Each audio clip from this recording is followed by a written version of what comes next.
Ukraine should get all the military material they need, because they have proven that if they have the military capabilities, they do defend themselves. And we know they are fighting this fight not only for this brave nation, but also for us. The sanctions are working.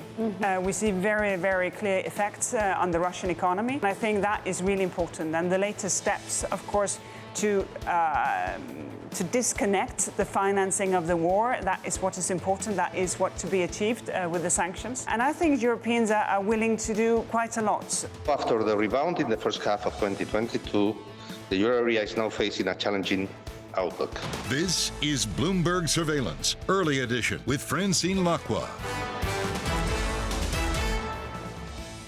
Well, good morning, everyone, and welcome to Bloomberg Surveillance Early Edition. I'm Francine Lacqua here in London, and here's what's coming up on today's program. Delivering bad news, FedEx sinks after pulling its outlook and warning of economic headwinds. Global stocks sink. The S&P 500 hits its lowest since July. Tension between friends. President Putin acknowledges China's concerns over Ukraine. The EU's chief, Ursula von der Leyen, vows Kyiv will not fight alone. Plus, signs of recovery. China's factories and shops get a boost as Beijing rolls out stimulus. The property slump continues to weigh on the economy.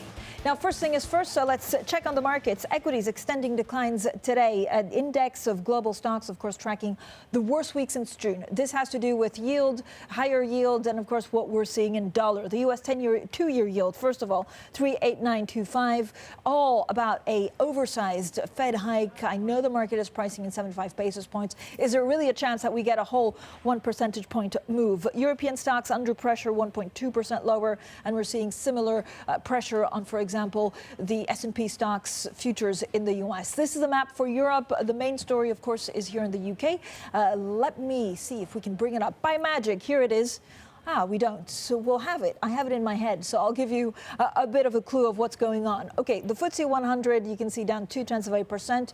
This is a story of what we're seeing in the city, the London city, of course, city of the UK, with the new chancellor really trying to kickstart that. And then the other story is what's happening here in Germany. Two big stories. First of all, them trying to nationalize some of the energy importers and also taking over a subsidiary of Rosneft based in Germany. The other story we're watching out for, which is why we're seeing a bit of pressure on stocks overall, is FedEx falling 18% pre-trade.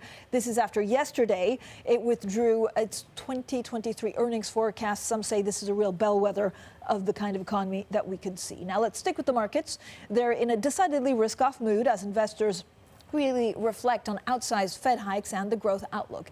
Inflation and energy concerns continue to dominate. The ECB Vice President, Luis de Guindos, said uncertainty remains high and confidence in the euro area is falling. After the rebound in the first half of 2022, the euro area is now facing a challenging outlook. We expect output growth to slow down substantially. The robust consumer demand that came with the elimination of the pandemic restrictions will lose steam in the coming months. Let's kick it off with currencies. We're now joined by Craig Erlam. He's Senior Market Analyst for the UK and EMEA and Oanda, and Christina Kino from our markets team. So thank you both for joining us. Christine, definitely a bit of risk-off mood, actually quite a lot of risk-off mood. What comes next?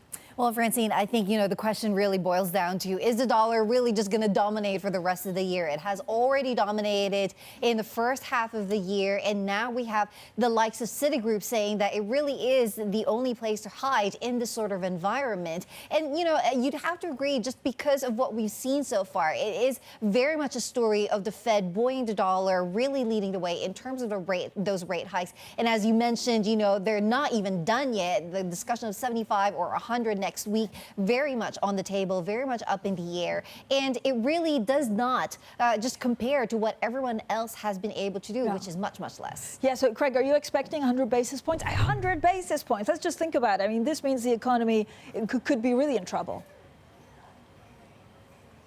Yeah, I think 100 basis points may be a step too far. I think the Fed would probably rather go with 75 next week and then leave the option of 75 on the table at the following meeting and take a more gradual approach.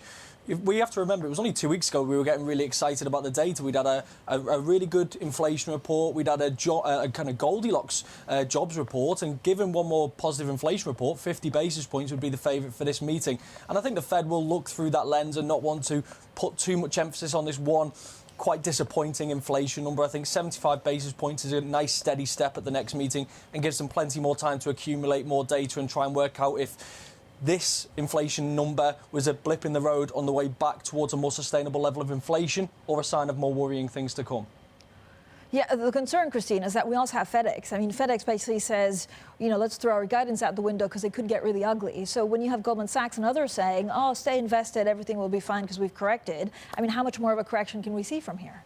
Well, it looks like there's going to be a lot more, Francine. I mean, we know, for instance, that Ray Dalio did the math, right? If the Fed rate lifts to above 4%, we could see as much of a 20% correction in equities here. And this is kind of what's, I think, hard for investors to wrap their heads around, is that at the moment, the data, both on inflation and jobs, which is, of course, part of what constitutes the Fed's mandate, that's all really giving them the go signal to just get a hold of this tightening process and just clear the way for that. But then the flip side of that, of course, is what's going to happen next to the economy. And this is kind of what investors are really still struggling to prepare for, that recession impact. What is it going to be a recession? How hard or soft is the landing going to be? Big questions coming up. Yeah, big questions. What's the one question, Craig, you want to know about? If you had a crystal ball, what would it be?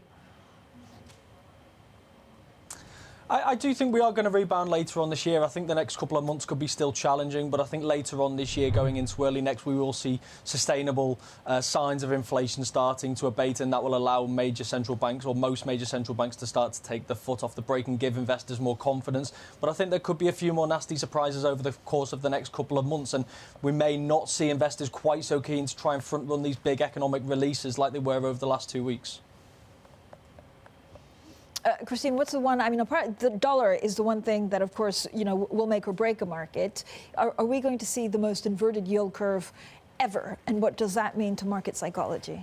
Well, we certainly seem to be heading that way, Francine. But again, I will repeat what I've said on this show a few times now, right? It's not so much the inversion that is to be feared, but it's what happens after that, right? And it's but like, the 3-month 10-year makes me like panic.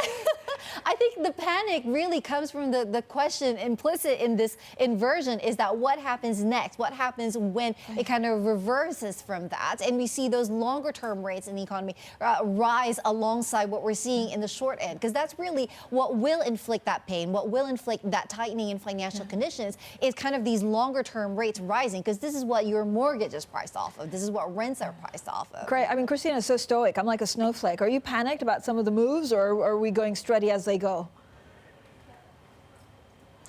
I think there's plenty more volatility over the next couple of months, as I say. But one thing we do see is markets do have quite the potential to overreact at times, and I think we kind of dramatically underreacted over the course of the last couple of weeks, and I feel like we may be going into a period potentially of slightly overreacting. Of course, the data will tell us everything. I think I've said for a number of times, the path towards 9% inflation was full of nasty surprises, and I think the path down to 2% is going to be nasty as well. I don't think it's going to be straightforward as many hoped earlier this year, even earlier this month. So I don't think it's going to be an easy ride over the course of the next few months, but if we can just see 2 or 3 inflation numbers that are a little bit more positive and show that these rate hikes are working, and of course they take time to actually filter through to the economy, just 2 or 3 numbers, I think the Fed will start to ease off the brake a little bit, because what it doesn't want to do is correct one policy mistake with another policy mistake in the other direction. And I think it's going to be very aware of the fact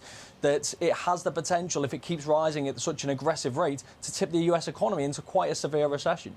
Yeah. Craig, thank you so much for joining us. Craig Erlam there and Christina Aquino, looking at some of the dynamics. And as we heard before, I mean, the problem is that you have very smart people going from one end of the spectrum to the others, and it's just unclear. There's no consensus on what we'll live through in the next 6 months. Now, coming up, China's economy shows signs of recovery, but is it enough to allay concerns? We break down data That data next, and of course in the oldest part of Parliament, Queen Elizabeth II's coffin lies guarded by beefeaters and other members of Britain's military elite. The silence in Westminster Hall broken only, I understand, from the sound of metal and boot on the stone. The queues are enormous, they're extremely long, and the outpouring of support for Her Majesty Queen Elizabeth II is frankly quite touching. This is Bloomberg.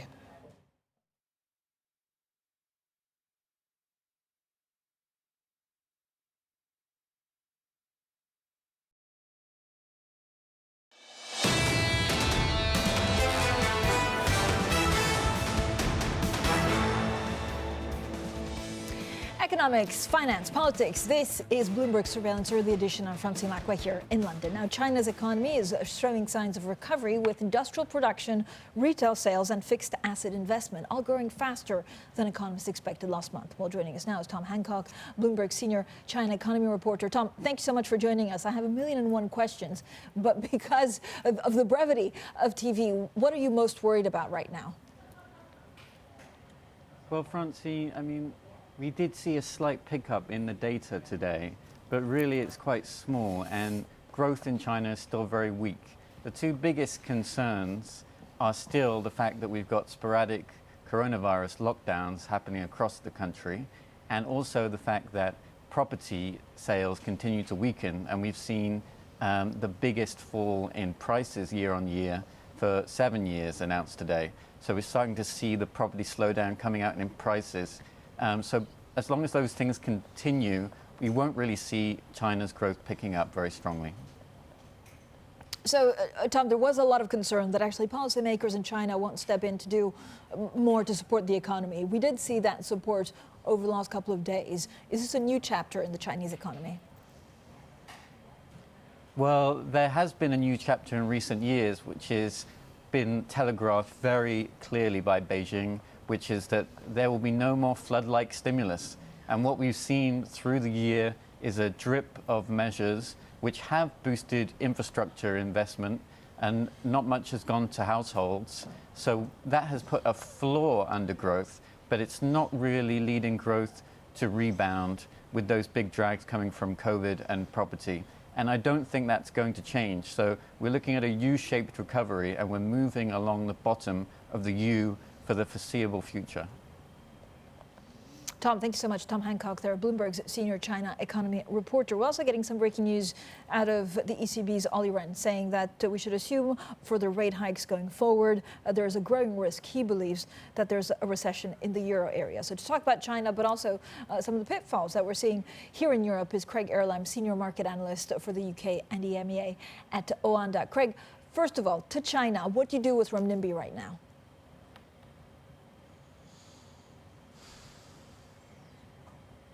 I think we're having some technical difficulties with Craig Erlam, so we'll get back to Craig very shortly. Why don't we do a market check, because there is still quite a lot going on. We also had a terrific briefing from our Chad Thomas, who runs our Western economy team, about some of the pitfalls that Germany is having to deal with. So let's look at dollar. Dollar strength is the name of the game. Certainly that's what we saw over the last 5 to 6 weeks. Stocks are sliding, and that slide is actually deepening. An index of global stocks are on track for the worst thing since June, a gauge of the dollar soaring to a fresh record, and that, of course, reflects bets of the outsized Federal Reserve interest rate hike. We'll have plenty more on some of these markets. We look at currency, we look at assets, and, of course, we look at the UK. This is Bloomberg.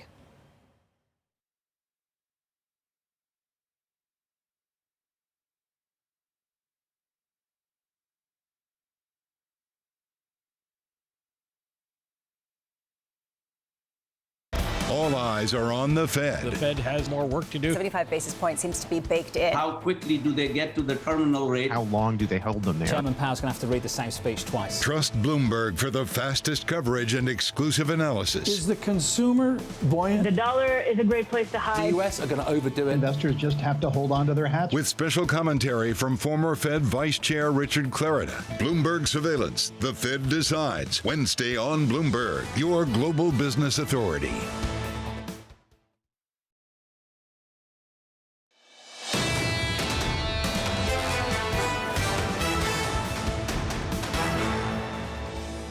I am fully encouraged by the fact that all central banks, and not only on both sides of the Atlantic, have reaffirmed very clearly that their anchoring of inflation expectations was 2%. I would only say it's clear. Regain control of inflation expectations is the rule of the game. Well, that was the former ECB President Jean-Claude Trichet on this program talking about the challenges facing central banks on regaining control of inflation expectations. And he was speaking to us yesterday. We're back with Craig Erlam, Senior Market Analyst for the UK and EMEA at Oanda. Craig, first of all, we see quite a lot going on in Germany with them trying to nationalize some of the energy importers and then also taking over this Rosneft in Germany. How worried are you about the Eurozone and Euro? I am concerned. I think that we have a very difficult 6 months ahead, whereas a number of these countries are trying to deal with their problems by protecting households and businesses with the price cap. The greater risk is actually the actual flow of energy to the bloc and therefore avoiding outages and rationing over the course of this winter period. And a lot of effort has obviously gone into trying to build up stocks and ensure supplies over the course of the winter. But when you're basically hanging on the weather and the whim of the Kremlin, that's an extremely precarious position to be. So I still think there's going to be a lot of difficulties over the course of this winter, and just that cloud of uncertainty hanging over the euro area, I think, is going to have a dampening effect on the economy, on top of the fact that the European Central Bank is going to have to raise interest rates quite aggressively in order to counter inflation. And I think the euro area economy is just far more fragile than many others in order to deal with it. But is it already priced into euro, Craig, or is there going to be a leg lower? And I guess the concern is that we're seeing also a wave of maybe more right-wing parties that could be a lot more Putin-friendly, and that could see a split also in some of the negotiations with the rest of European countries. Yeah, absolutely. I mean, I think from the euro perspective to begin with, I do think there is the potential for further declines because I just don't think it is all baked in at this point. Like I say, there's an enormous amount of uncertainty, and that in itself can actually have a dampening effect on the currency. But I don't think the actual bad news, the reality of what could come, is fully priced in. So I think what Europe needs to really rely on now is a warmer winter period, first and foremost, and hope that flows continue to top up those stores going into the coming months. And if we can get towards the end of this year and into the early part of next, and it seems that those stores are holding up and it seems that energy flows are continuing, then I think we'll start to see some of that pressure alleviate. In terms of the rise of kind of right-wing parties that are maybe more sympathetic, yes, to an extent, but I think we can't ignore the fact that the broad consensus throughout Europe is still very much pro-Ukraine and against the war itself. So regardless of the kind of parties that we may start to see who are more sympathetic, the fact that public opinion is so strongly against what is happening right now is going to be very difficult to sidestep. Craig, the pound also sliding, breaching that $1.14 level for the first time since 1985. How worrying is this? The pound I find really interesting because of the announcement by the new Liz Truss government around the price cap on energy bills. I think that makes a substantial difference. We're no longer looking at the kind of recession, deep and long recession that was previously forecast by the Bank of England, but also many investment banks. We're also looking at near-term inflation rising not as far, nowhere near as far, in fact, as it was otherwise expected to. But at the same time, we are expecting more rate hikes from the Bank of England because of core and more sustained inflationary pressures, and domestic inflationary pressures are actually going to be heightened by it. I actually think that could potentially be a positive for the pound going forward, and I think the pound could actually not do as fare as badly as it otherwise would have. I think the economy was one thing that was really hanging. While the Bank of England was raising rates more aggressively, it was the idea of an economy that was going to perform so much worse than others that I think was really dragging the pound lower. Yeah. So if we can see the dollar lose some of that dominance in the coming months, I think that the pound could actually be one of the currencies that has the potential to outperform here compared to, for example, the euro. Okay, really interesting. Craig, thanks so much. Craig Erlam there, Senior Market Analyst for the UK and EMEA at Oanda. Now let's get straight to the Bloomberg First Word News. Here's Leanne Gerrans. Hi, Leanne. Hi, Francine. Germany says it has taken control of Rosneft's local units, including 3 oil refineries, as the country gets to grips with an unprecedented energy crisis. Bloomberg has also learned Berlin is in advanced talks to take over Uniper and 2 other large gas importers. We are told the government could buy Fortum's controlling holding stake in Uniper for a nominal price and inject billions of euros into the company through a capital increase. Now, Russia's President Vladimir Putin says he understands China's questions and concerns about his invasion of Ukraine. Meeting in Uzbekistan for his first in-person talks with Xi Jinping since the war began, Putin also slammed what he called provocations by the US and its allies in the Taiwan Strait. The Chinese leader called Putin an old friend and highlighted the strength of ties between Beijing and Moscow. Ukraine's President Volodymyr Zelensky says a mass burial site has been found in Izium, a city recaptured from Russia during the recent counteroffensive. Meanwhile, the US says it's giving Ukraine another $600 million in additional weaponry from stockpiles. Secretary of State Antony Blinken says that brings the total amount to almost $16 billion. Global news 24 hours a day on air and on Bloomberg Quick Take, powered by more than 2,700 journalists and analysts in more than 120 countries. I'm Leanne Gerrans. This is Bloomberg. Francine. Oh, Leanne, we need to talk about Roger Federer. What a class act. Well, Francine, we definitely will, hopefully in the next block. We will. Coming up, European Commission President Ursula von der Leyen calls for more arms for Ukraine. She speaks to Bloomberg. That interview is next, and this is Bloomberg.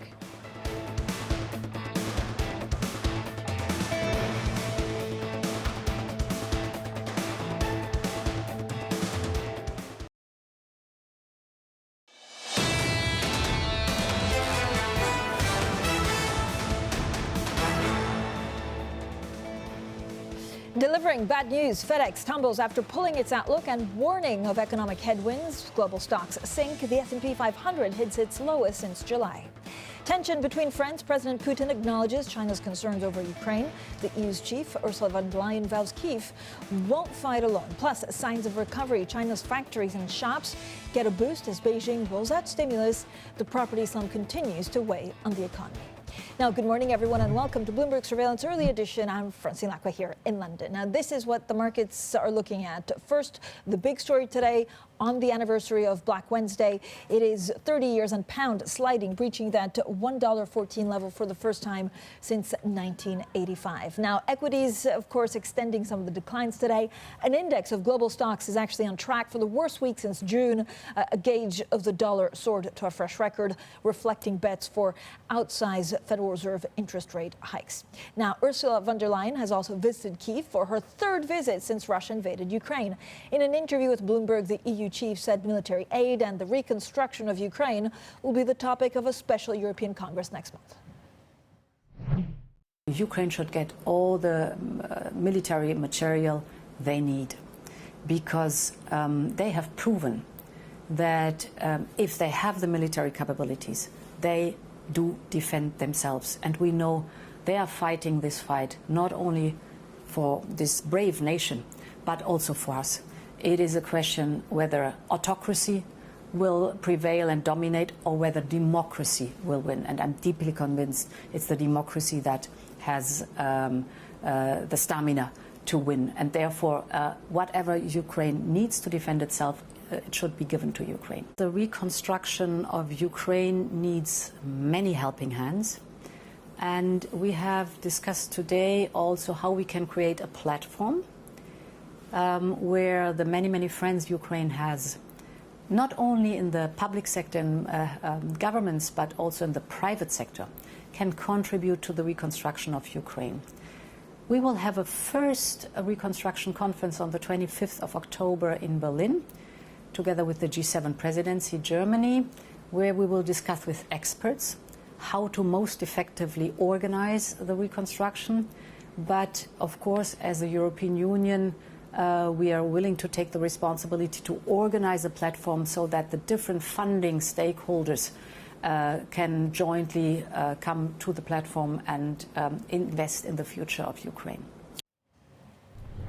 That was the European Commission President Ursula von der Leyen speaking to Bloomberg TV in Ukraine. Now, meanwhile, Russian President Vladimir Putin has acknowledged that China's Xi Jinping expressed questions and concerns over the Ukraine war. Now, the meeting took place in Uzbekistan, the first between the two since the invasion. Now, joining us is Ross Matheson, Bloomberg's executive editor for international government. Ross, always great to speak to you. So thank you so much for coming on. I mean, this was, a pretty amazing summit because it was the first time they met in a long time, certainly since the invasion of Ukraine.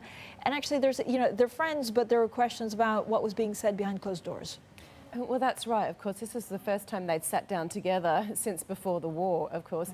And it was interesting to see the dynamic out of that. Xi Jinping still called Vladimir Putin old friend. They talked a lot about mutual areas of interest, about supporting each other on the global stage because they have a vested interest in doing so. Of course, China needs Russia's backing in things and Russia wants China's backing in things, and it suits them to present themselves as something of a bloc against the US. But it was interesting to see Vladimir Putin acknowledge that perhaps China's less than happy with this war. Perhaps not the fact that he invaded Ukraine, but certainly how long it's gone on for, how messy it's gotten, and the risk that China gets drawn in as time goes on. Certainly questions that if Russia is struggling on the ground, if its economy is struggling, does China need to support Russia more economically? Obviously China would not want to be sending weapons into Ukraine, but do they get pulled into the mix? So you can see certainly perhaps a message from China, could you wrap this up sooner rather than later, for our collective good? So, Raz, what does it tell us about, what we'll see in the next 6 to 7 months? It's also what India can do in this mix, right? And his meeting with Putin.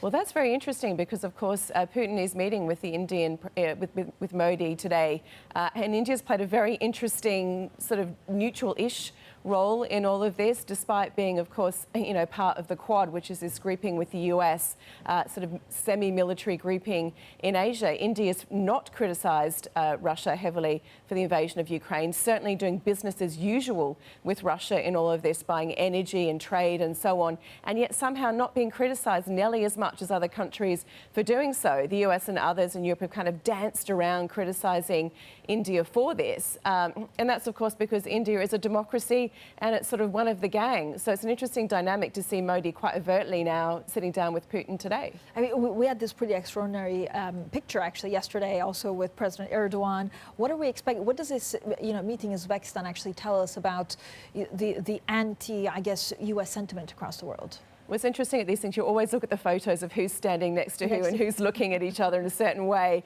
and sort of passing it. For Intel, it was interesting because, of course, Turkey and Russia have been sometimes friends, sometimes rubbing up against each other, but having collective interests also. And as time goes on, perhaps an increased interest because Erdogan needs to get re-elected pretty soon. His economy is not in good shape. Perhaps Russia can support him in that endeavour through trade and investment. Also, Russia wants Turkey to act as a further bloc against the US. So perhaps some alignment of interests that we're seeing there, particularly between Turkey and Russia in a more overt way than we saw perhaps in the early days of the war. Raz, the other question, of course, is what's happening with all of this money that's going to Ukraine. So President Biden pledged a lot of money. We saw that support from the European Commissioner over in Kiev yesterday. Is there a worry, though, that we're going to elections in Italy? We had the election in Sweden, that there's going to be a bit of a mess in Europe as people maybe want to be more friendly because of the energy crisis to Russia?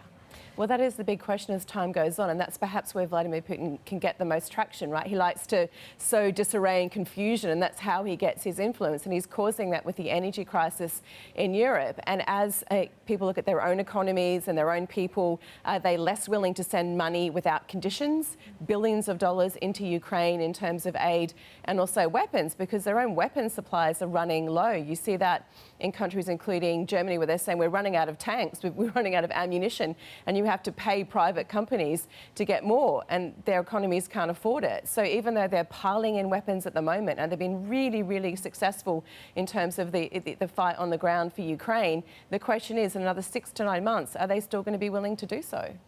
Thank you so much. Our Bloomberg News executive editor for international government, Ross Matheson, of course, across all of these very nuanced dynamics. Now let's get straight to your Bloomberg Business Flash. Here's Leanne Gerrans. Hi, Leanne. Hi, Francine.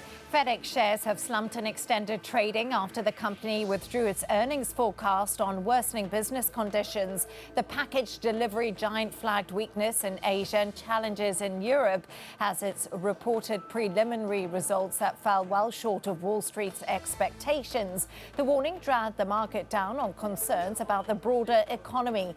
Now, a new report from the World Bank says the global economy may face a recession next year due to aggressive monetary tightening, which could prove inadequate in tempering inflation.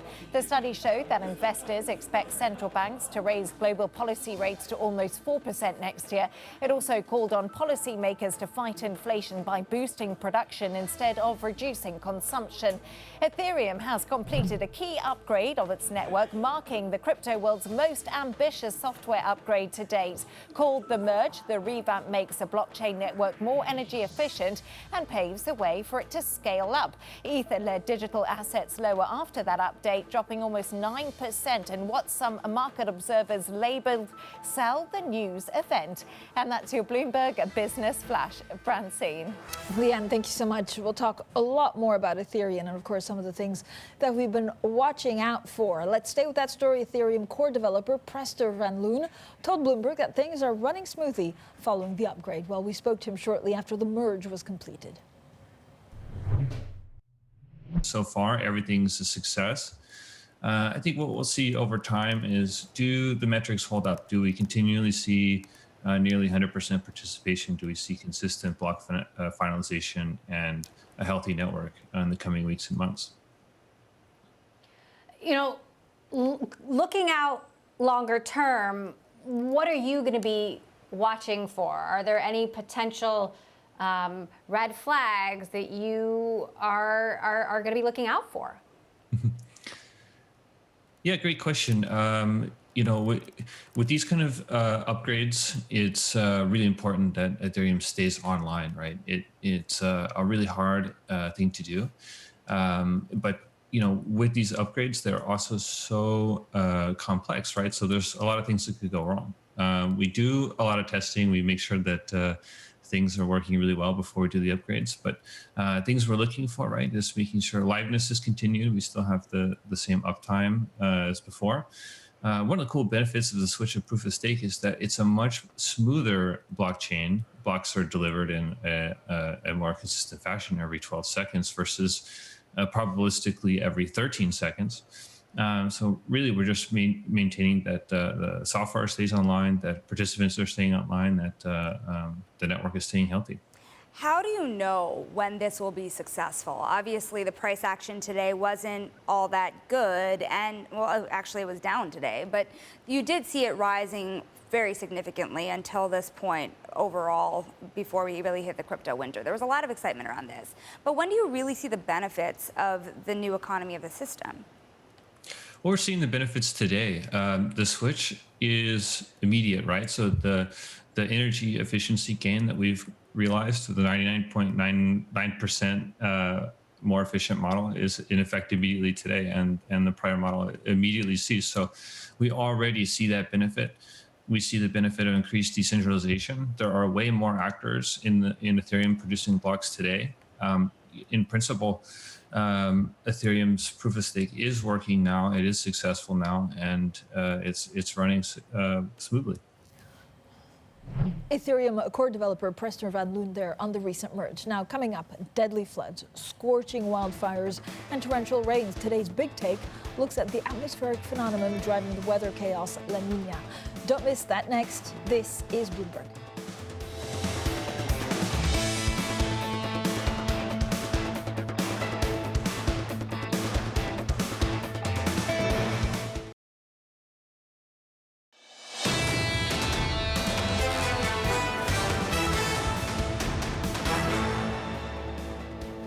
Economics, finance, politics. This is Bloomberg Surveillance early edition. I'm Francine Lacqua here in London. Now, Germany is taking control of Russian oil major Rosneft's local unit as the Chancellor Olaf Scholz reacts to the unprecedented energy crisis sparked by the invasion of Ukraine. Bloomberg has also learned that Berlin is in advanced talks to take over Uniper and two other large gas importers. Now, for more, we're joined by our Europe gas and renewable reporter, Todd Gillespie. Todd, great to have you on the program. And there's so much going on. What are what are you working on right now, really? What are we working on right now? Well, where do we start? All of these things right now, Germany is really sort of taking, really sort of getting to a point now where it needs to really start securing all of its energy supplies, like not just sort of before winter, but we're talking now into the long term. Germany said that it wants to stop importing Russian oil by the end of this year. So that means that some of these refineries that it seized control of, brought under its trusteeship is the sort of official term.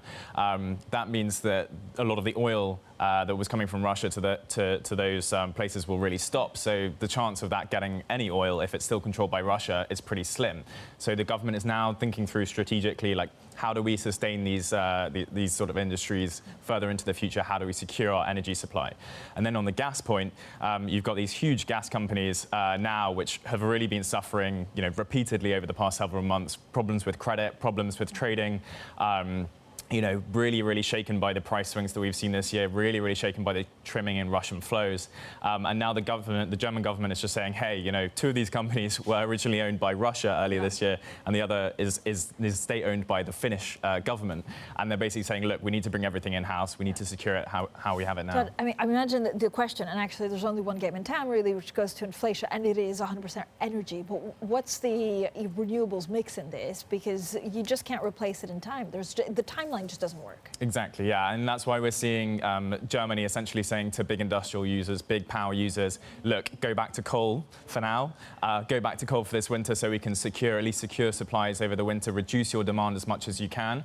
We'll sort of, they're essentially sort of putting on pause a lot of this transition for now, and in the background they're going to be trying to ramp up renewables development, ramp up stable baseload, low carbon sources like, in other countries at least, nuclear, but they're also looking at things like hydropower across the continent, hydrogen as well, and the acceleration and thinking about how these other transition fuels can help boost this transition faster once we get over this winter.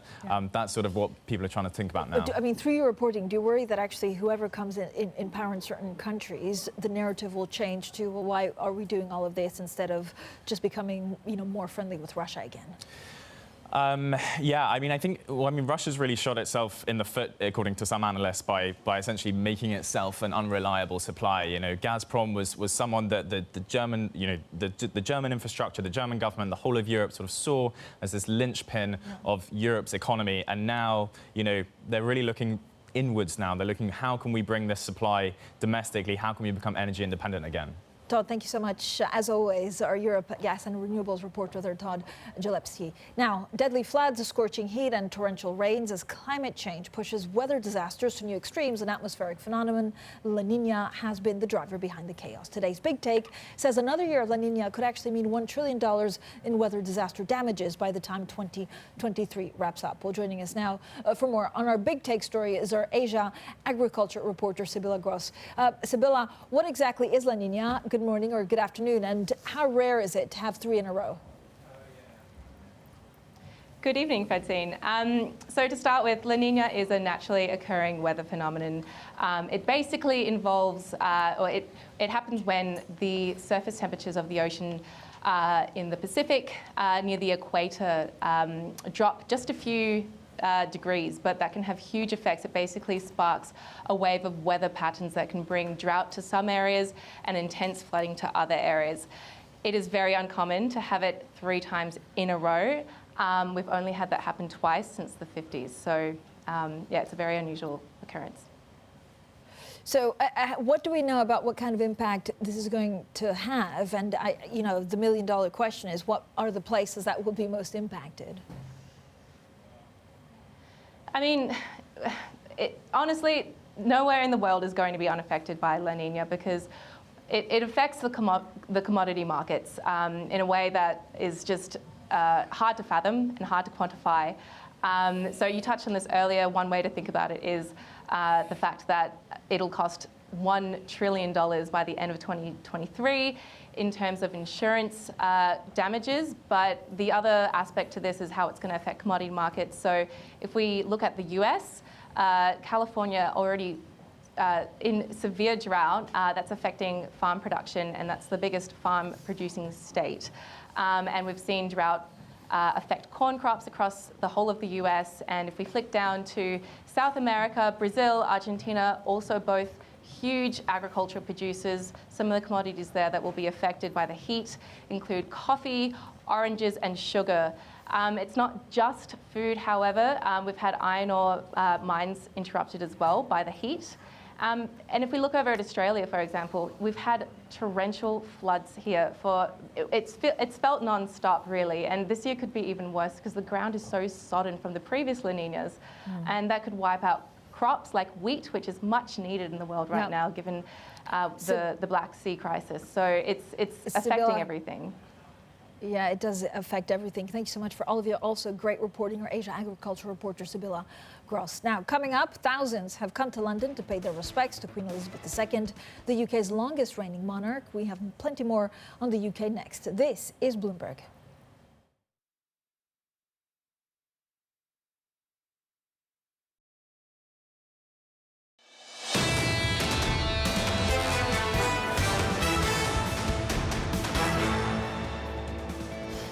Queen Elizabeth II continues to lie in state at Westminster Castle as the UK remains in a period of mourning. Hundreds of thousands of people are expected to have queued for hours in order to pay their respects to the monarch ahead of Monday's funeral. Now, for more on all of this, but also some of the economic challenges facing the country, we're joined by our Lizzie Burden and our Markets Live editor, Noor Al-Ali. So thank you both for joining us. Lizzie, it is quite moving to see so many people actually queue for so long. Indeed, it's snaking along the River Thames, this queue, even though people were told they'd have to wait 30 hours. Some of them have waited 11.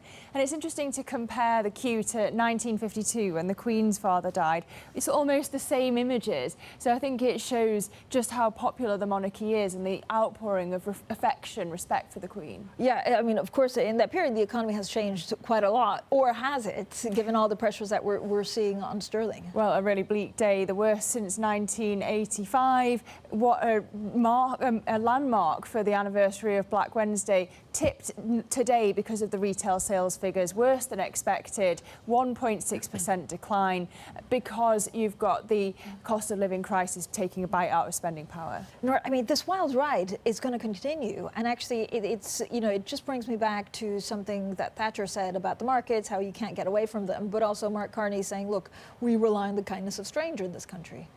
I don't know if FX traders would agree with that, because every FX trader today, or any trader today in the macro backdrop, is going to look at every economy and central bank and how effectively they are at dealing with inflation. It's not how much they raise rates anymore. It's how effective are those rates combined with fiscal challenges, combined with the energy crisis. And the pound so far doesn't seem to be looking, pretty much positive in that regard. Next week, though, we've got the Bank of England's rate hike decision.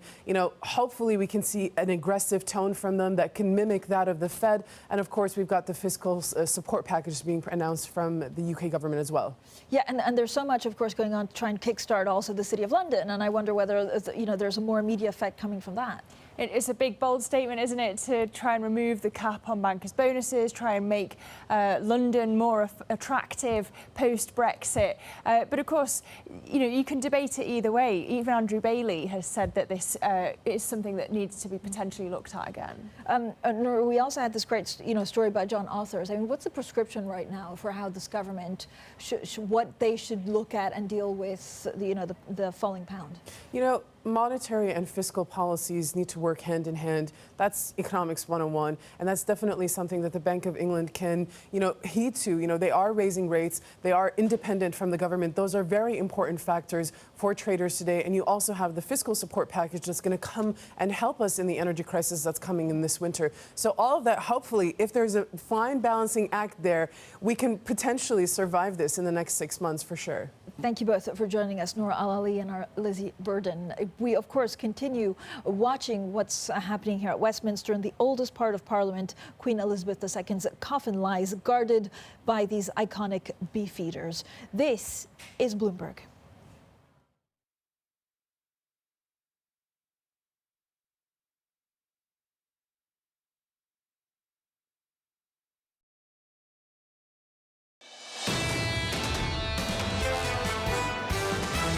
Unquestionably, fundamentals for the broader economy have weakened. When Germany starts to ration energy, it will become clearer to everyone that, oh my God, the trade balance of the German economy is going negative. Hopefully it's in a mild recession, but it does look like we're headed towards recession. This is Bloomberg Surveillance, Early Edition, with Anna Edwards, Matt Miller, and Kailey Leinz. It's 10 a.m. in London, 5 a.m. in New York, and 5 p.m. in Hong Kong. Our top stories today. A worrisome sign for the global economy. Package delivery giant FedEx pulls its forecast because business conditions are getting worse. Germany takes a major step to secure energy for consumers. The government has seized the German business of Russian oil giant Rosneft, and that's not likely to be the government's last move. And a rare admission of tensions between Russia and China. Vladimir Putin acknowledges Xi Jinping's questions and concerns about the invasion of Ukraine. Welcome to Bloomberg Surveillance Early Edition. I'm Anna Edwards in London, Matt Miller and Chrissy Gupta in New York. Kailey Leinz is off today. And Chrissy, really interesting to see the way that the market has digested that FedEx news. Kind of to be, maybe we were expecting something, but the market response has been pretty negative. It absolutely has. But the reason for this, Anna, is simply because FedEx, it's a global story. But I want to talk to you about how it translates to the Asian session specifically. Think about it. FedEx has a massive exposure to China. It's one of its massive growth markets specifically. So when you're talking about a slowing economy, you're talking about COVID lockdowns, naturally that's going to hit the Asian outlook specifically, and that's where you're seeing the ripple effects. The MSCI Asia Pacific Index down about 1.2% in the session, but a lot of those pains concentrated in China, but not necessarily in the shipping sector. It's actually in the tech sector, in the CSI 300, the Shanghai Shenzhen 300, I should say, which really is kind of focused on those tech stocks in that particular region. Those shares getting hit by about 2.4% on the session, Anna, and it's a lot of pain in the equity market, but I would argue a little bit more pain in the currency market. I'm going to pull a classic Creedy and talk FX here and talk about specifically the Chinese yuan, because we are now crossing past that key 7 level. We're looking at that 7.03 exchange rate, and this speaks to simply the weakness you're seeing in the Chinese yuan. Even though you have a lot of stimulus coming in from the PBOC, it's just not enough to really lift those currencies. You have the flip side of the equation when it comes to the Korean won, where you actually have strength in the Korean won after hitting 1,400 yesterday. That is, I believe, a record weakness for the Korean won against the dollar. Today, a little bit of a reversal, but at the end of the day, it comes down to how some of these Asian export currencies actually hold up in this kind of lagging trade environment, Matt. Yeah, definitely all eyes on FX today. After the FedEx warning yesterday, we had a big drop, though, in equity trading as well. Aftermarket and now pre-market, you're seeing futures down 0.9%, and we already had a more than 1% drop on the S&P to 3,900, just over 3,900. So futures are coming down even further this morning. The U.S. 10-year yield rising up a little bit as investors let go of some of that debt. So maybe conflicting risk signals there, but 346.50 is still a relatively high level. I mean, we're getting closer and closer to the recent peak that we saw, I think, at 351. The dollar index continues to gain strength against major currencies around the world. So you're seeing big time lows for the pound, as Anna pointed out, and I'm sure we'll point out in just a moment, against the euro, against the yen, against the yuan. Everywhere you look, dollar strength is persistent, and including cryptocurrencies. Now today I've put Ether here instead of Bitcoin because Bitcoin is still stuck around that $20,000 level. It's down a little bit under it, but not moving much. Ether I find more interesting. At $14.57, it dropped over $100 yesterday. And part of the reason is, I guess, the sell the news effect from the merge that was completed, it seems, without any disruption. But also Gary Gensler coming out and saying, you know what, proof of stake assets may be subject to security laws. And that has to be a concern for holders of Ether. Anna? Matt Miller replacing Bitcoin in his chart with Ether. Is this a sign of the flippening? This was a new word on me earlier. In the crypto space, I am sure everybody knows it, but this Mark Cudmore taught me earlier. This is the picture on European equity markets, Matt. Negative, really bright red across the European equity space, down by 1.7% in the German market. That's the epicenter of our concerns today. The London market doing a little better, holding its head up. It has the support of some of the more defensive sectors around energy and also around healthcare. So that's where some of the resistance comes in. Let's have a look at some of the trades around FX. FX, or one in particular. Matt mentioned the weakness we're seeing in the pound, a 113 handle on the pound right now. We're now trading at the weakest since 1985. On the day, 30 years to the day that we saw Black Wednesday in the UK. That was the day where many hedge funds went up against the Bank of England as it tried to support the pound at unsustainable levels to keep it in the exchange rate mechanism. Well, that didn't work out. The pound dropped out of the ERM. Today, we have a totally different, but in some ways, interesting to compare and contrast situation. 113.79 on the pound. Deutsche Post and Royal Mail, I put both of these in response to that FedEx news. Chrissy, this is read across basically from FedEx. So in Germany and in the UK, parcel delivery businesses feeling that same pressure of that update, that withdrawal of guidance we saw from FedEx. And Uniper, this goes some way to just nod towards the German story that we're covering today. We'll get more details in a moment, but it seems the German government stepping in to shore up supplies from oil refineries by taking over the German units of Rosneft. That's on the oil side. On the gas side, there are still conversations ongoing, still trying to do those deals. Uniper very much in focus. Critty?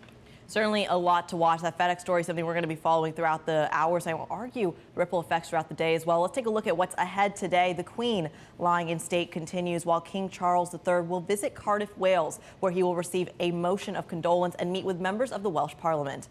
Plus, it's Triple Witching Day, where the quarterly expiration of stock index futures and options, as well as single stock options, typically spurs an increase in trading and volatility. Plus, we'll get the Russian rate decision at 6:30 a.m. New York time. And it's day 2 of the meeting between Russian President Vladimir Putin and Chinese President Xi Jinping. An interesting alliance there, Matt, to watch, especially as we talk about this global slowdown. I mean, you could say that again. It's like a global paradigm shift that we're documenting for history. Let's get to the news of the day, though, which is FedEx. It withdrew its earnings forecast last night and worsening business conditions, especially in Asia and Europe. The package delivery giant flagged weakness there in those two regions. Bloomberg's Danny Berger joins us now for more because, Danny, it wasn't just FedEx. We had a whole slew of companies over the last couple of days warning that this economy globally is slowing down.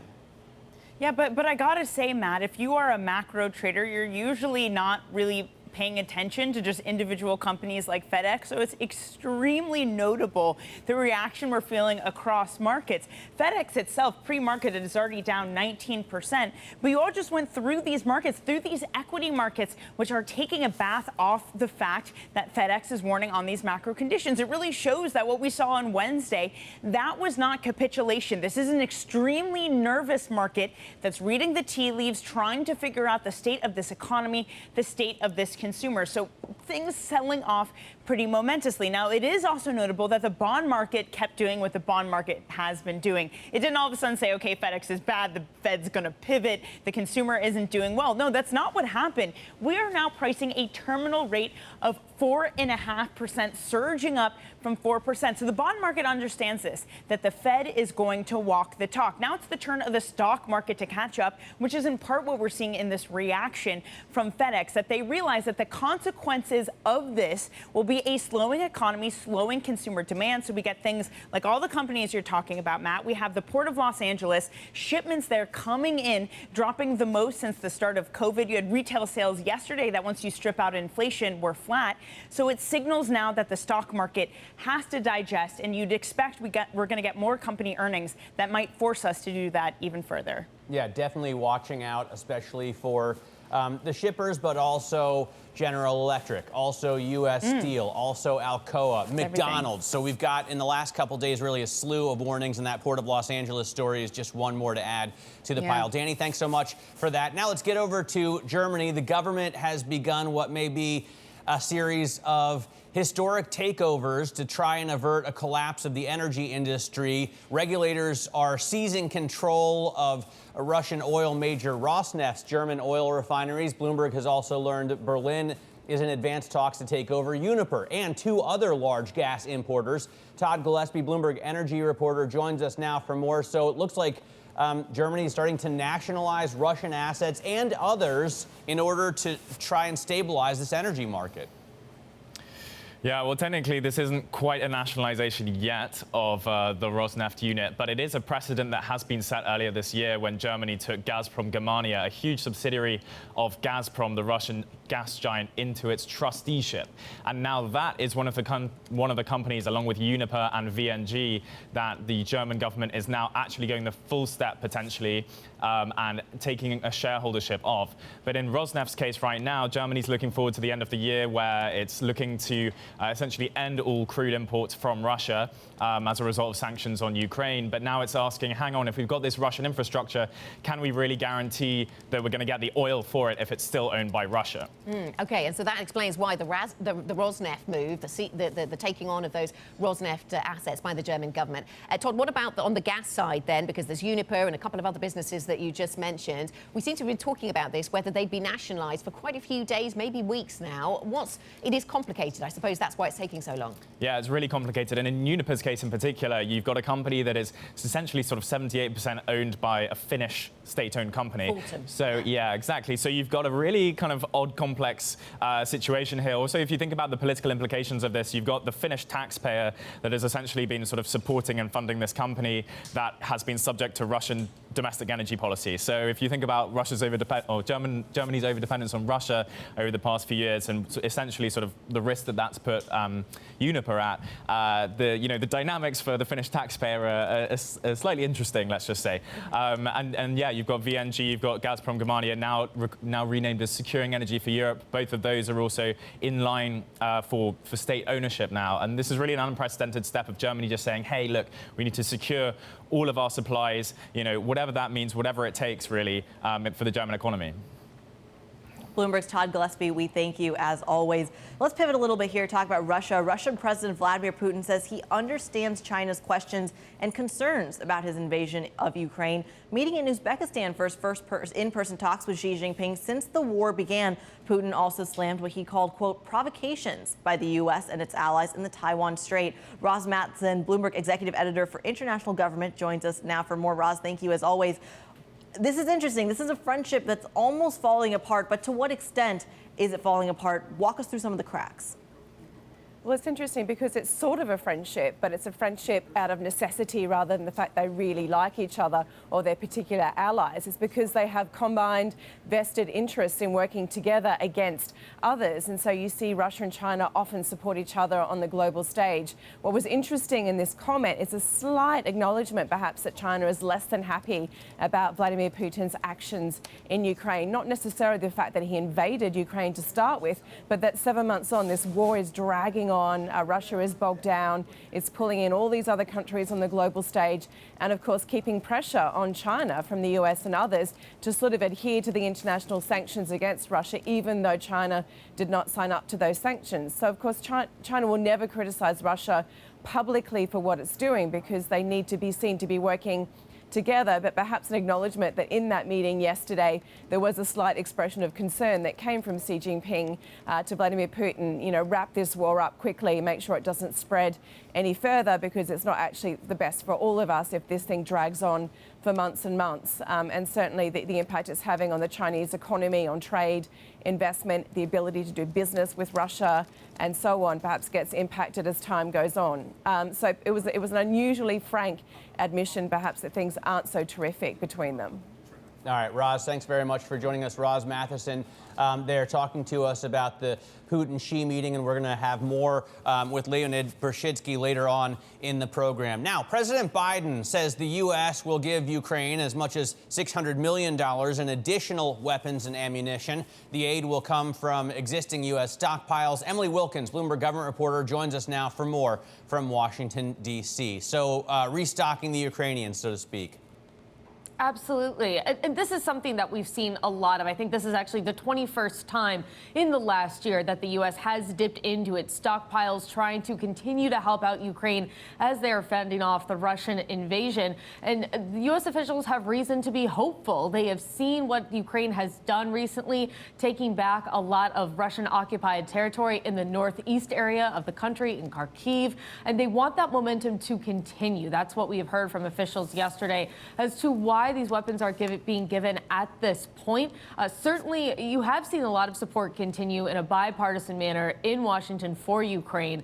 I think we're expecting to see that continue to a certain degree. There are some questions about exactly how funding is being spent, what oversight mechanisms there are at this point. But I think there's a sense, especially now that you are seeing Ukraine gain the upper hand in some of these territories, that the U.S. support is continued to be needed here. Emily, stick with us for a moment because I want to talk about the rail strike here. The United States has actually potentially averted, I should say, after freight rail companies and unions reached a tentative deal. The agreement coming after 20 hours of talks, which included President Biden himself. The president spoke yesterday. Take a listen. Today is a win, and I mean this sincerely, a win for America. Together we reached an agreement, you reached an agreement that will keep our critical rail system working and avoid disruptions of our economy. So, Emily, we heard comments from the president. We've heard about this kind of delayed time frame almost. Walk us through the time frame now that we hear about whether this deal is actually going to go through. So, Grady, it is still a huge question mark whether that actually winds up happening. Now that we have an agreement between union leaders, industry leaders, and of course you had President Biden play a huge hand in that. But now it has to go to the actual unions, workers themselves. You got 125,000 individuals who are part of a dozen different unions. They're going to need to ratify this agreement, and there's just really no guarantee that that is actually going to happen. A lot of them have very serious concerns about whether or not they're going to be fired if they need to take time off for medical leave, doctor leave.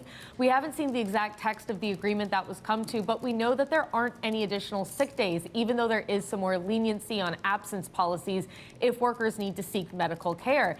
And Grady, remember too, this is a really good atmosphere right now for workers. It's a good climate. We've seen a number of very successful strikes, a number of successful unions form, and folks are aware of this, and they're keeping that in mind as they spend the next couple weeks looking through this agreement, understanding what it is, and deciding whether or not they will approve or deny it, which means we have at least a couple weeks where we're not going to be looking at a strike. But after that, I think this is still something that we are watching very, very closely.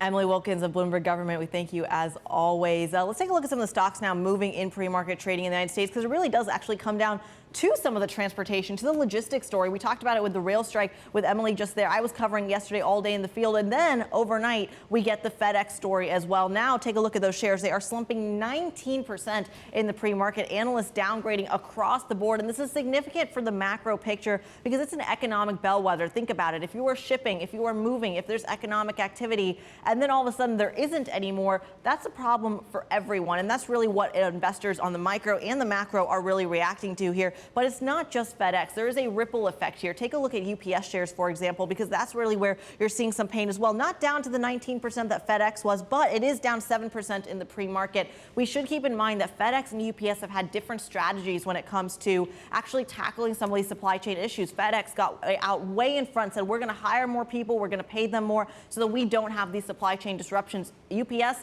tackled it completely differently. They said, you know what, instead, we are going to actually go away from bulk shippers, charge more to smaller customers, and therefore make more on the profit margins. And I would say in the long term, UPS is actually getting a little bit of that reward. But today, those shares down 7%. And you can't, of course, forget the third major player in the shipping space, which is Amazon. Amazon shares down about just shy of 3%, 2.8% lower on the day. And Amazon actually is trying to create that shipping network, but isn't quite there yet, Anna. And what's significant is about a third of Amazon packages actually go through UPS. So something to keep an eye on about the ripple effects in the logistics industry for things that are as simple as ordering something online. Yeah, those ripples coming across the Atlantic into the European logistics space as well. Coming up on the program, we'll get back to FX. So much FX move, all of it coming really from the strong dollar. We'll talk about all of that with Valentin Marinov, Credit Agricole's head of G10 FX strategy. This is Bloomberg.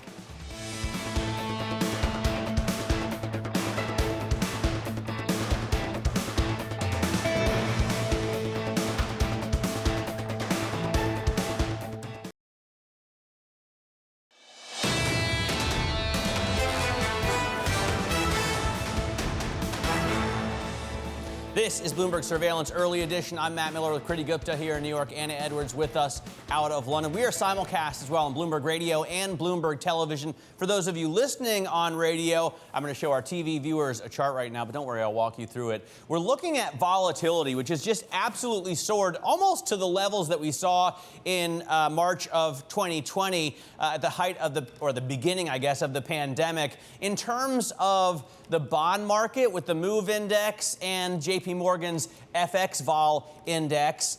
On the other hand, the VIX really hasn't done much of anything. Joining us now to talk about this is Noor Al-Ali, Bloomberg Markets Live editor. It does feel like there's a lot of volatility in U.S. stocks, Noor, but the VIX just isn't showing us that. Why? Yeah, absolutely. I think because predominantly the movement is really headed towards treasuries. That's where the central bank action is targeted towards, and that's where traders are trying to hedge against risk of aggressive monetary policy. In terms of stocks, it's a basket of things. You still have energy and investors expecting energy to outperform. We've done a survey recently on MLive Pulse that said investors are expecting to up their exposure for energy assets in the next 6 months, whereas, with bonds, it's a pretty clear picture. Okay, and that helps London to outperform today with the balance towards energy. Noor, thanks very much for your thoughts. Noor Al-Ali of Bloomberg Markets Live. Thanks to Noor for her contribution. And for more market analysis, check out MLIV Go on the Bloomberg terminal. This is Bloomberg.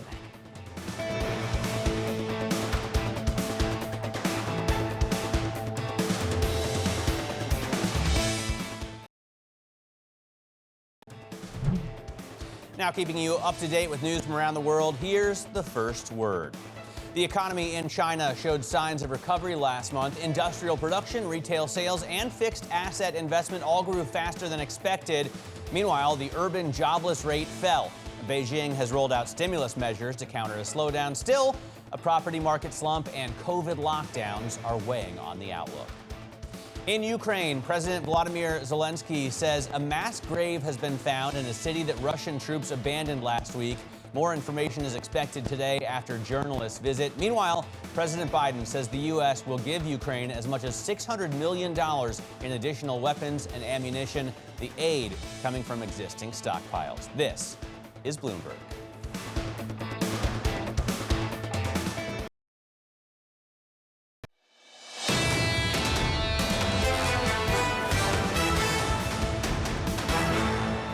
This is Bloomberg Surveillance Early Edition. Here's what you need to know. A worrisome sign for the global economy. Package delivery giant FedEx pulls its forecast because business conditions are getting worse. Germany takes a major step to secure energy for consumers. The government has seized the German business of Russian oil giant Rosneft, and that's not likely to be the German government's last move. And a rare admission of tensions between Russia and China. Vladimir Putin acknowledges Xi Jinping's questions and concerns about the invasion of Ukraine. I'm Anna Edwards in London with Matt Miller and Kriti Gupta in New York. Kailey Leinz is off today. It's been a really busy week, Matt, already, of course. We look ahead to a week from a financial markets perspective next week that will be dominated by the Fed. Before that, we've got a bit of data. Yeah, we have a bit of data, and it's pretty negative, certainly for equities after a classic bellwether warning from FedEx. This brings us back to like Dow theory days. If shipping is bad, the economy has problems ahead. S&P futures down 1% right now, and the cash trade closed down more than 1% yesterday. So we fell down to 3,900 on the S&P, and it looks like today we could go even lower. We do nonetheless have investors selling off bonds. This is basically acknowledging their acceptance of the fact that the Fed is just going to keep hiking rates. So now the 10-year yield getting closer and closer to the recent peak of 351. It's at 346.50 right now. The dollar index rising against most major currencies, pushing the pound down to the lowest level since 1985, weighing on the euro, on the yen, on the yuan. So dollar strength really prevalent in the market today. And then, yes, I did replace Bitcoin with with Ether. Trust me, you're not missing much with Bitcoin. It's still around $20,000, a little bit less, but it's not really moving that much. Ether, on the other hand, was $1,600 yesterday, and it dropped $100 after Gary Gensler said that the SEC may consider Ether a security as it switches to proof of stake from proof of work. And of course, that switch, the merge that we talk so much about, which is really an ongoing thing, but it kind of went off without a hitch yesterday. So maybe it kind of a sell the news moment for Ether and for some other cryptocurrencies as well. Critty, what do you see in terms of pre-market movers? Well, I love that you mentioned Dow theory because it's actually, I think you taught me Dow theory back in the day.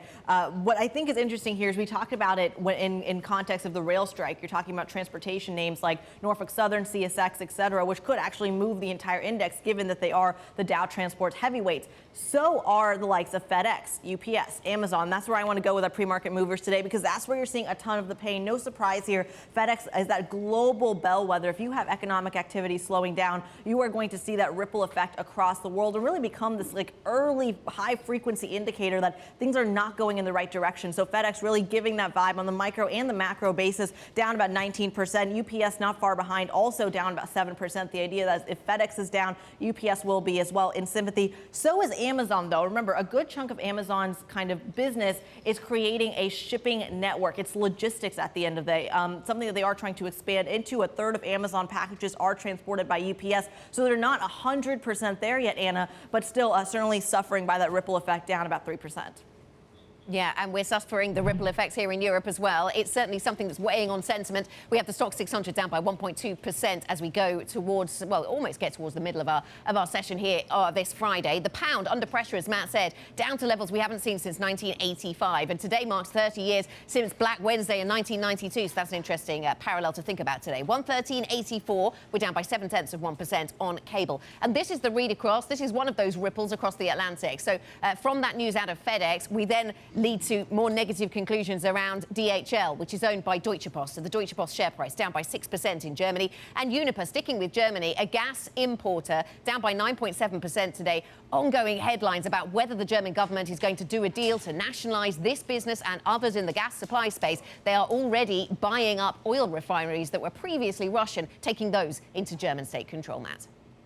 All right, we'll continue to focus in on that story because I just think it's fascinating and really an historic move that Germany is starting to grab assets from Russia. I mean, that's serious wartime climate. And then, of course, other assets it's got to take over because the energy market looks like it's on the verge of collapse. Now, FX has been affected by that just as much as any other asset class. Let's talk about it with Valentin Marinov, Credit Agricole head of G10 FX Research and Strategy. And Valentin, talk to us first about the effect that the energy shortage has had on FX, because I hear analysts and investors who normally only move in the currency space all of a sudden citing gas reserves in Germany.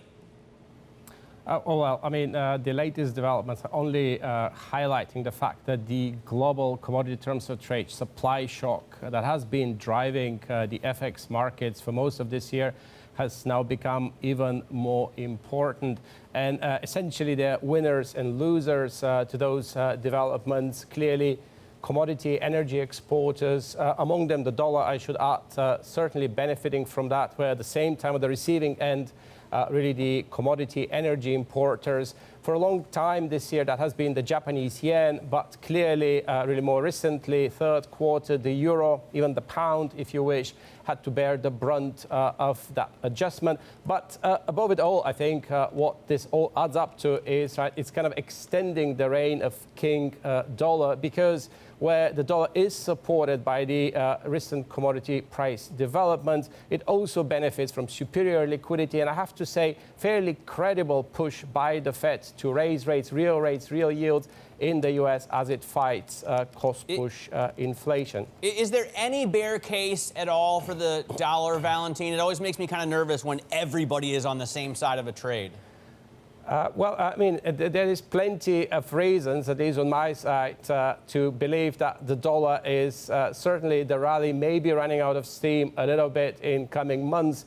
Valuation is one point which I like to highlight. Usually positioning is yet another one. It is the case, however, that what's driving the dollar at the moment, certainly driven by two big positives. I've mentioned the Fed, and I believe that a potential peak of the Fed hawkishness in the coming 3 to 6 months, we think that the Fed will be done hiking either later this year or indeed in the first quarter of next year. That could ultimately also pave the way for the correction lower in the dollar. The other support, however, which is inherently difficult, more difficult to predict, is risk aversion. And at the moment, a dollar cash deposit, right, is the safest thing on earth.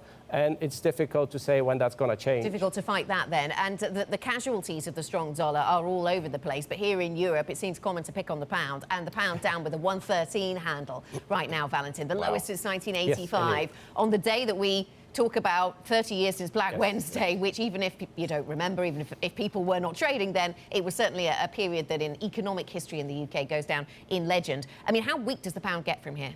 Well, I mean, I guess 110 is one potential level to the downside in the case of cable. Euro sterling, we are very much inside a historic range, which could see us trading to as high as 90 at some point. In that, I think that what investors should be looking at is really things like the spread between the real rates in the UK, real yields, and those same rates and yields in the US and indeed in the Eurozone. Because what's happening at the moment really as a result of the commodity terms of trade developments, all of that has given rise to what you would call a currency war in reverse, where central banks really want to support their currencies, but essentially they're doing that with a varying degree of credibility. And obviously the Fed is the most credible in that. US real rates, real yields are certainly on the rise. In Europe, we are seeing that more recently after the July policy and the September policy meeting. But in the UK, it's really the lack of credibility of Bank of England's hawkish stance, which is reflected in the super low, super negative. Even though they started hiking early. Well, that's the thing. Essentially, you compare the nominal rates with inflation expectations. And from the market's point of view, essentially, for the time being, the Bank of England's policy stance is simply not credible enough.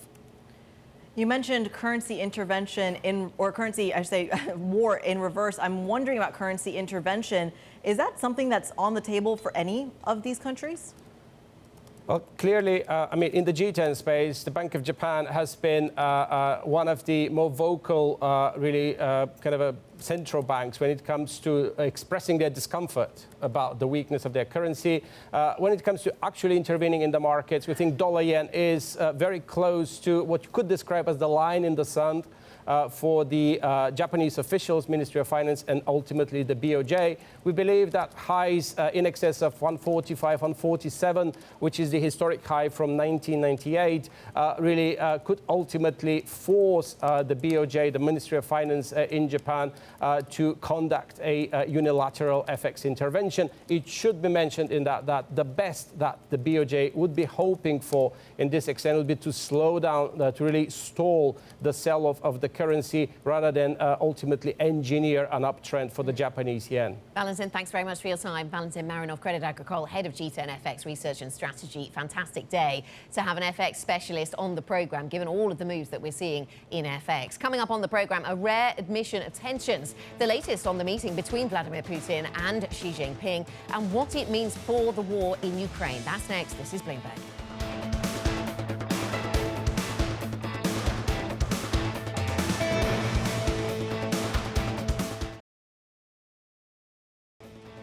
This is Bloomberg Surveillance Early Edition. You're looking at a live shot at the principal room. Coming up later today, an interview with Marty Walsh, U.S. Labor Secretary. That taking place at 12 p.m. New York, 5 p.m. in London. This is Bloomberg.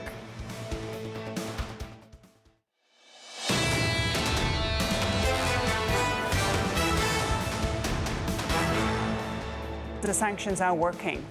We see very, very clear effects on the Russian economy. And I think that is really important. And the latest steps, of course, to disconnect the financing of the war, that is what is important. That is what to be achieved with the sanctions. And I think Europeans are willing to do quite a lot. European Commission Executive Vice President Margareta Vestager there speaking to Bloomberg. Now, Russian President Vladimir Putin says he understands China's questions and concerns about his invasion of Ukraine. Putin is visiting Uzbekistan for his first in-person talks with Xi Jinping since the war began. The Chinese leader called Putin an old friend and highlighted the strength of ties between Beijing and Moscow. Nonetheless, it is fascinating that Vladimir Putin has divulged this information. Leonid Bershidsky, Bloomberg opinion columnist, joins us now for more. Leonid, it's so interesting that Putin would show, in a sense, this weakness that one of his strongest, only allies is questioning his ongoing war in Ukraine. What do you make of it? Well, I think it would be hard for Putin to deny that Comrade he had questions about the invasion, because the invasion is clearly not going very well, and Russia has just suffered a serious strategic defeat in the Kharkiv region. So obviously, any allies that Putin has are asking questions about whether the war is already lost or about to be lost for Russia. And that, of course, is especially important for China, because if Putin wins this war, the Chinese will definitely feel freer to undertake something in Taiwan. If he loses, that becomes a much harder proposition. So therefore, the questions, and there's no point in hiding that the questions exist. Leonid, the concern for the West has always been, the U.S. doesn't want to get into this in terms of boots on the ground because we don't want to start a nuclear war, right? Russia still has the ultimate damaging capabilities. Shouldn't we be afraid that as the Russians do worse in this war against Ukraine, they will consider using those weapons? Putin's main claim of power is his recent reputation for strength, which is suffering quite badly in Ukraine now. And to maintain his reputation as a strongman, Putin is increasingly called on to make drastic and unexpected and harsh moves, both in Ukraine and domestically. So obviously the worse Russia is doing on the front lines of conventional warfare, the greater the danger of something completely unhinged, like a tactical nuclear strike. So, I mean, this is a danger that cannot be completely discounted. And in terms of those failures that we're seeing Russia suffer, the defeats that they're suffering, Leonid, how much of that message is getting through domestically, and what do you make of the domestic reaction? The domestic audience knows quite well that the defeats are taking place. Even on state television, which is completely Kremlin-controlled, there is discussion, and relatively open discussion, of the military setbacks. And then there are the nationalist telegram channels that have been allowed to operate quite freely. They have hundreds of thousands of subscribers and a very wide reach. So the domestic audience knows that the war is not going well. The consequences of this are not clear yet, because the support of the military operation was passive even to start with. Now with the setbacks, people are basically waiting how the plotting and scheming in the higher echelons of power is going to play out after these defeats. Plotting and scheming, I mean, where does that take us, Leonid? Well, there's obviously a discussion of whether a weakened Putin really makes any sense as leader anymore. And so obviously the people who are preparing to make a succession play are there, and Putin's isolation and the small size of his inner circle make it kind of easier to hatch these plots behind his back. Leonid, what does that mean for his alliances when it comes to China, to India? It was something that was, I think, almost made a strength in the early days of the war, the idea that he was able to rally this kind of international support. Why is that still not a major plus? Well, that support that he received from China and India mainly amounts to non-interference and some discounted energy purchases. Neither of these two large countries is supplying anything in terms of military aid. The diplomatic support level is not higher than it was before the invasion. Xi and Putin declared at the beginning of the campaign that there were no limits to their friendship and their alliance. But you can clearly see that the limits exist. Otherwise, there would be visible Chinese military help and a greater involvement and certainly a greater resistance to Western sanctions against Russia. Now Chinese companies are basically, many of the Chinese companies are in line with the sanctions. Nonetheless, it does look like we've seen a paradigm shift as a result of Putin's invasion of Ukraine.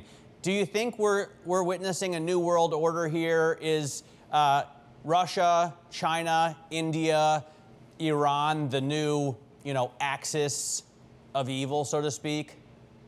Well, Russia and Iran are much more allied during this campaign than Russia and China and India. Iran has been supplying drones to the Russian military, which were used for the first time in the last few days in southern Ukraine. This Iranian kamikaze drones were dropped on the town of Nikopol. So there, an alliance actually does exist. The cooperation with India and China is of a much looser variety. So I wouldn't really call this a real axis in the sense that, I don't know, Germany, Japan, and Germany's European allies were an axis during World War II. But Leonid, how much of that depends on this kind of economic reliance on defense specifically? You mentioned the drones in Iran. India is the largest customer of Russian arms, and Russia is, I believe, the second largest India has the second largest defense industry in the world after the United States, of course. How much of that is what's tying all of this together? I think the orders that the military, the Russian defense industry is receiving from overseas are going to shrink as a result of this operation, because Russian weapons were tested in combat against Western weapons, and they haven't really impressed anyone who's been watching. So the military industrial might of Russia is on the decline, and obviously Russia needs a lot of what it produces for the campaign. So its export capabilities are not the same as before the invasion. I think the invasion has been immensely damaging to the image of Russia as a major military and defense industrial power. Leonid, thank you so much for your thoughts today. Leonid Bashidski, Bloomberg Opinion, joining us there to talk us through those relationships between Russia and China and beyond. Coming up later today, an interview with Max Baucus, former US ambassador to China. That is at 12:30 p.m. New York time. This is Bloomberg.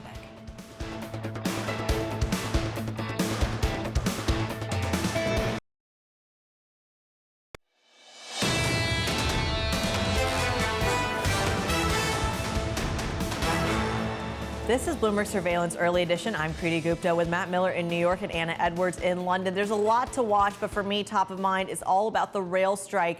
Of course, we know the midnight deadline has come and gone. We have been waiting to see whether this tentative agreement by President Biden is actually going to get passed by some of the union membership. And right now, we're looking at a waiting period about 3 to 6 weeks, something that's baked into the fine print.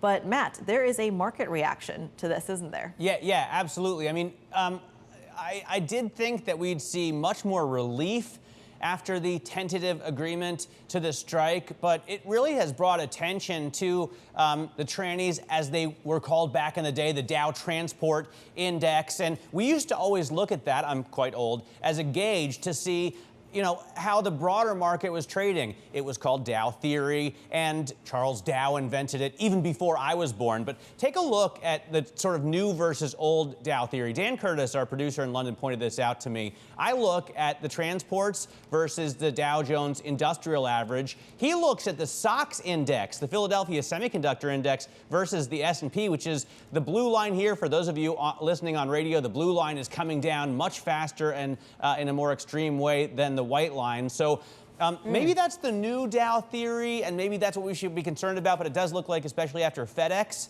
that the transports are rolling over. Absolutely. That is something that is very much a market focus. I should mention, of course, going into the weekend here in the UK, we'll be preoccupied by preparations for the Queen's funeral. This time on Monday, we were bringing you the build-up to that important state event here in the UK. And the Queen lying in state will continue all the way through the weekend. Surveillance will follow this programme, though. This is Bloomberg.